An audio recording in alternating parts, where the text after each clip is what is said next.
I have a personal passion, like many people watch the news of history. So when Bill O'Reilly started pumping out these books, I go, wow, Bill, I love them, but I'm wondering how many people will buy them. Bill never doubted. But when the books started rolling out and I saw the reception they got, and right away you think, because Bill O'Reilly's the #1 personality ever, but you read the books and you understand people were buying them, they didn't even know who he was. Even though we get huge numbers, but there's still a small portion of the country. I sensed that there was a great sense of patriotism that was not being served in our country. So I said, Bill, I got this story that I've been looking at for 20 years. And it's actually happened down by your house. He lives in Manhasset. I can't tell you exactly where. He's got security. And he goes, what is it? And I said, well, George Washington had this spy ring. And he goes, how did you discover it? I said, well, in 1989, I was actually sitting on 25A, which I know we got Long Islanders over there, right? And it's a famous thoroughfare. And I watched these gentlemen who weren't dressed as town workers, and they were drawing a line. They were holding a guy, drawing a line, and I said, sir, no offense, I think a machine did that. And he said, well, it does. Mine's going to wash away. We're with the Long Island Historical Society. We're commemorating 200 years ago where George Washington came to thank his spies. I go, what? He goes, yeah, George Washington had spies, without which we don't win the Revolutionary War. And I just sat there for a second. I go, I got to ask you, what are you talking about? I grew up on Long Island, went to Long Island University. My dad owned a bar on Plandome Road in Manhasset. My grandparents owned it before that. And George Washington went down the street. He goes, oh, absolutely. He said, well, in 1783, we win the war. And he goes back home, wants to high five, and it turns out we're coming apart. We have no president. We have no direction. All these states said, we want to be autonomous. There was no sense of unity. They have an emergency constitutional convention, and they realize Washington's the best among us. He's going to be president. So Washington goes, I'll do this. I'll leave Mount Vernon again, and I go to New York City, despite the traffic and the subway problems, which was another brave of him. So he goes to New York City and he says, yeah, before I'm taking office, I'm going to go thank everyone that helped me on Long Island, because it's where the war took place, and this is the spies I never met. And we can't find proof of him meeting more than 2 of them, because a lot of them said, I will fight for you, I'll spy for you, but I want to promise that you'll never give up our names. And they said, fine. And Washington said, I'll never give up your name. And it's great. He goes, but he kept their letters, enabling people who are enterprising and curious for generations to come. Who are these people? Who is the farmer, the bartender, the longshoreman, the grocery store owner, the printer who is a British journalist, that's what they called him back then, and the socialite, who combined forces over the course of 4.5 years to put together such a spy ring that even the CIA uses it as a template for all their spies before they go out on a single mission.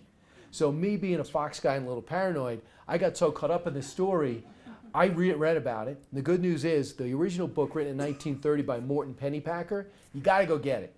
Now, if I picked up that book, it's written not to be read. It's written like a historian that wanted to record. But that book was out.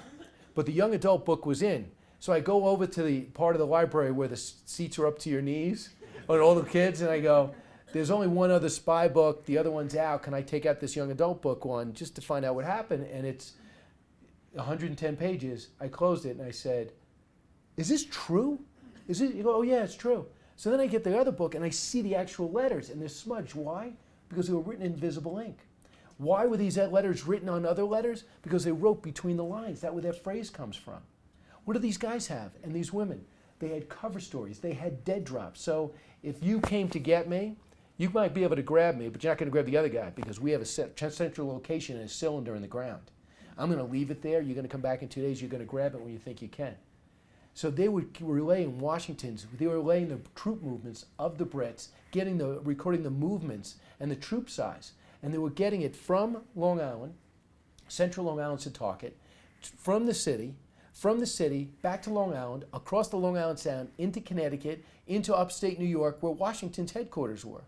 So good were these guys. And such leadership you read right in front of you, that Washington was able to get more out of them than they ever thought possible. And there were times when the ring came apart, but they would rally because they believed in not a country, but the cause and the idea of a country, which has never existed before, and they're taking on the #1 fighting force in the world. Now, I said to myself, this is what I wanted to do.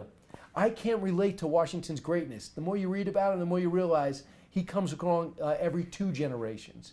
There's a reason why Jefferson's on Mount Rushmore. There's a reason why Benjamin Franklin goes down in history. They weren't just good for their times, they're good for any time. But if you told me a bartender, a longshoreman, a farmer, a printer, a grocery store owner, and a socialite, I can relate to that. Those are the people I know. And if you talk to the people that are on Mount Rushmore today, the founding fathers, they know they're nothing without us, the so-called average everyday people that do extraordinary things because they believe in the country. And they don't have fame and acclaim, and guess what? They don't want it. That's not why they do it. They do it because they realize there's something special here, and our job is to keep it going. Their job was to make it happen. And they lived and died without any acclaim. So I released George Washington's Secret Six. Now, there are other spy books out, so I approached it like a spy project. I got all these people who do this extraordinary thing, the reenactors, who are never to be laughed at or mocked because they are historians. They do it to keep our story alive. So if anybody, you ever see a kid saying, look at that man or look at that woman dressed in retro times, you should salute them because they're keeping our story alive. So I would walk into these small little historical societies and I talk to them. And I realize the people in Setauket disagree with the people in Oyster Bay, who disagree with Morton Pennypacker in Bridgehampton, who has all the stuff. And they're kind of mad at each other, hundreds of years later. So I did something extraordinary. I rented a room at the Holiday Inn. I got a deal. I brought them all together. And I didn't go to Subway where the heroes would have been cheaper. I went to a private deli. I got some beers, some wine, some soft drinks, and I came up with 25 questions. I rolled the cameras and I go, guys, start talking to each other. They started interacting. I wanted to see whose stories held up, and the questions and answers held up, and the ones that had disagreement and they weren't budging, that gave me freedom to decide what I wanted. And the stuff that was written and the documents I was able to find, we were able to put together a book that reads to something, not a historian that goes to Harvard, but everyday people, and I made sure it's accurate. If you look in the back of the book, I made sure people that you guys respected looked at it and gave it a thumbs up. Jay Winnick, John Meacham, Douglas Brinkley, and they supported Oliver North, who's a great historian, very underrated. And George Washington's Secret Six ended up selling over 1 million copies because people care about the country, people want to know the story, and I'm very, very cute.